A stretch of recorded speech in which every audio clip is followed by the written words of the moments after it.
Assalamualaikum. Okey, kali ni pula kita belajar bagaimana kalau ada separuh prisma heksagon yang digabungkan dengan separuh silinder. Okey, jom tengok macam mana saya lukis.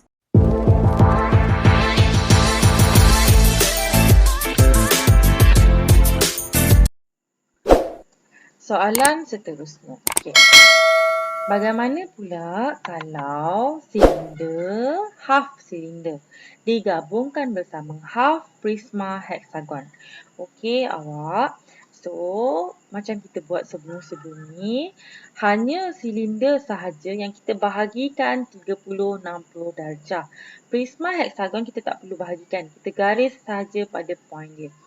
Okey, saya akan tunjukkan pada awak. Langkah pertama, bahagikan 30-60 darjah. Hanya untuk silinder. Okey. So, buat pembahagian dia. Garis. Terbalikkan. Set square dan garis. Langkah seterusnya adalah nomborkan. Okey, ikut arah jam. Jangan lupa. Kalau tidak nanti lukisan awak akan terbalik. Maka awak tak akan dapat markah. Okey. Jadi K sini akan jadi 1, 2, 3, 4, 5, 6, 7, 8. Okey, ini adalah K. Kemudian kita unjurkan semua titik yang ada. Okey. K dan 8 akan jadi selari. Ini adalah K dan juga 8. Sama juga ini akan jadi 8 prime. Okey, 1 dan 7. Unjurkan. Awak boleh juga awak nak bawa semua garisan yang ada dulu. Kemudian awak nomborkan. 5 dan 3 akan jadi nombor 4.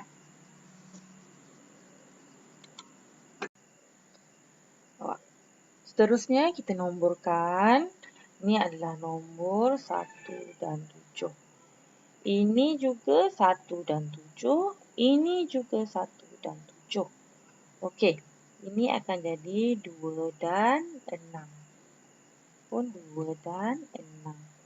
Ini akan jadi 3 dan 5. Sama dengan bawah dia. Okay, awak boleh letak prime bawah dia. Untuk awak tak confuse. Okay. So, ini akan jadi 4. Bawah akan jadi 4 prime. Okay. Seterusnya, kita unjurkan. Okay. So, unjurkan. Awak panjang sikit disebabkan dia selari. Maka dilurus sahaja. Dan unjurkan semua titik yang ada. Okay. 1 dan 7. Sama. 1 dan 7. 2 dan 6. 3 dan 5. Okay. Di sini akan jadi 4. Okay. Kemudian, bagi satu jarak. Jarakkan sedikit. Okay. Kita tanda ini sebagai K. Di sini akan jadi K prime. So, sekarang ni kita pindahkan jarak. Okay. So, awak ukur dari K ke 1. Okay. So, pindahkan dia. K 1. Okay. Dari 1 ke 2, disebabkan dia silinder, maka dia kecil sedikit. Okay, itu. Tapi 1 ke 2, 2 ke 3, sehingga ke nombor 7, jaraknya sama. So, awak boleh tanda 2, 3, 4, 5, 6 dan 7. Okey.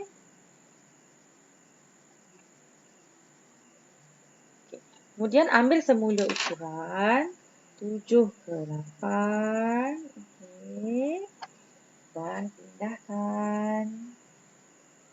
8 ke K, jarak yang sama. Pindahkan.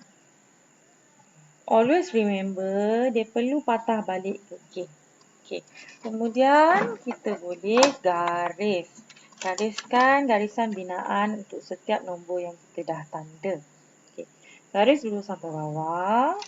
Okay. Semua sekali.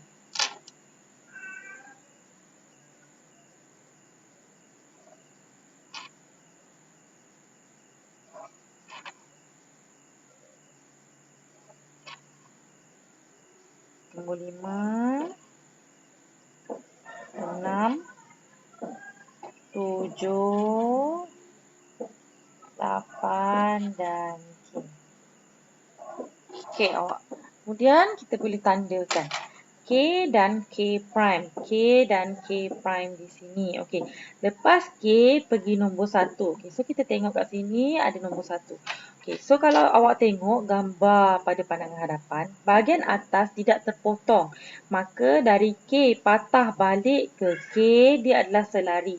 Jadi atas ni semua titiknya sama. Okey. Satu line je. Okey, so sekarang bawah. Dari K pergi ke 1.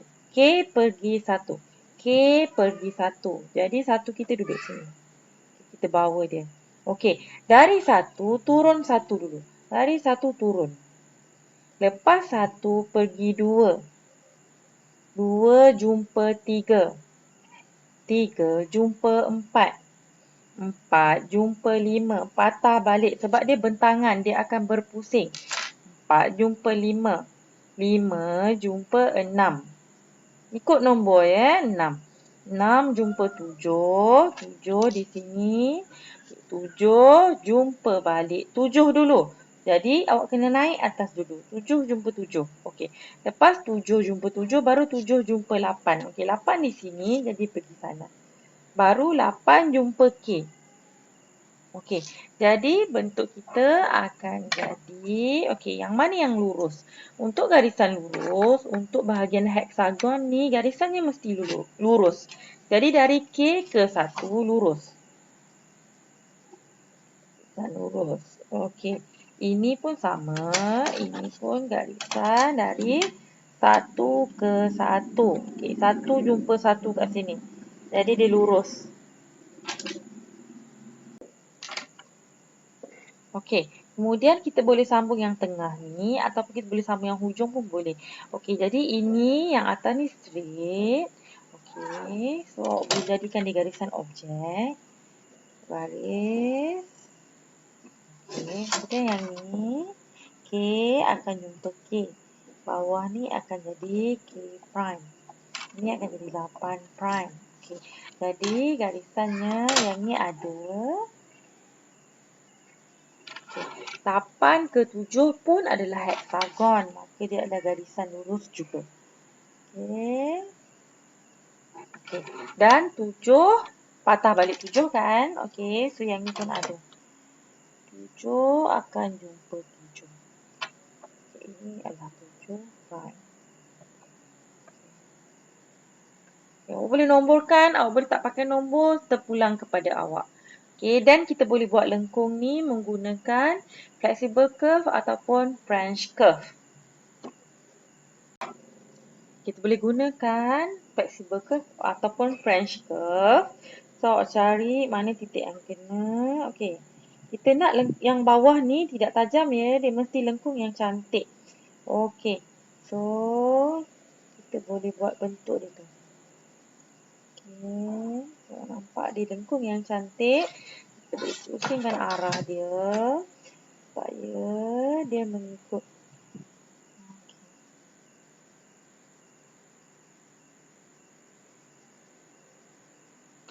Okay, awak. So, objek kita tak siap lagi. Sebab, okay, di dalam, tadi saya dah ajarkan yang pertama sekali, bila ada heksagon, bahagian dalam ni ada garisan. Okay, bahagian lipatan dia tu. Di lipatan dia mesti ada garisan. Okey, jadi mana lagi heksagon antara K ke 8? K ke 8 yang ni. K pun ada. Okey, 8 ke 7 ataupun K ke 1 dah ada. 8 ke 7 yang ni pun ada. Jadi antara 1 ke 7, 1 ke 7 adalah silinder. Jadi bentuknya dalam ni tak ada lah. So ini adalah garisan objek kita. Okey, di setiap ni. Okey, dah siap. Koleksi soalan saya yang saya lukis semuanya, awak boleh dapatkan di link Telegram yang saya tunjukkan ni. Okey, awak klik dan awak join, kemudian awak boleh printkan dia sebagai PDF dan awak boleh follow semua drawing yang saya dah lukis di channel YouTube saya.